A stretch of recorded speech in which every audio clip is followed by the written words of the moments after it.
আসসালামু আলাইকুম ওয়া রাহমাতুল্লাহি ওয়া বারাকাতুহু। আখিরাত তথা পরকাল দুনিয়া যেমন রয়েছে, আমরা সবাই বিশ্বাস করি যে কিয়ামত হবেই একদিন এবং তার প্রতি কোনো সন্দেহ পোষণ করা যাবে না। এবং কিয়ামতের পরবর্তী সময়ে আমরা জানি যে আখিরাতের চিন্তা প্রতিটি ব্যক্তিকেই করতে হবে। মহান আল্লাহ তাআলা কোরআনে বলেছেন, আখিরাত এমন একটা জিনিস, তার প্রতি কোনো সন্দেহ করা যাবে না, একদিন তা সংগঠিত হবে এবং তার উপরে বিশ্বাস রাখার পরিপূর্ণ বিশ্বাস রাখার কথাও কোরআনে বলেছেন। কিয়ামত তথা কোরআনের কথা যদি আমরা বলি, পরকালের কথা, তাহলে সূরা ফাতিহাতেই কিন্তু প্রথম পরকাল তথা বিচার দিনের কথা উল্লেখ করেছেন। আলহামদুলিল্লাহি রাব্বিল আলামিন আর রহমানির রহিম মালিকি ইয়াউমিদ্দিন। মালিকি ইয়াউমিদ্দিন বিচার দিনের মালিক।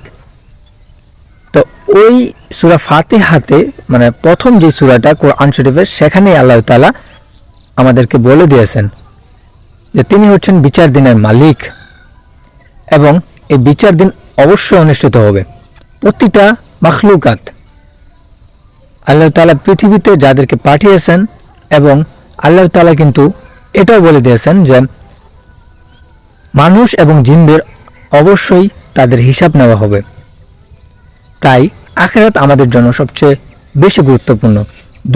দুনিয়াকে আমরা যেমন প্রায়োরিটি দিয়ে কাজ করে থাকি, যেভাবে আমরা দুনিয়াতে সাফল্য অর্জন করার জন্য বা সাকসেস হওয়ার জন্য আমরা একটা প্ল্যান করি, রুটিন করি, সেই মোতাবেক চলাফেরা করি, তদ্রূপ তার থেকে বেশি আমাদেরকে গুরুত্ব দিতে হবে আখিরাতের।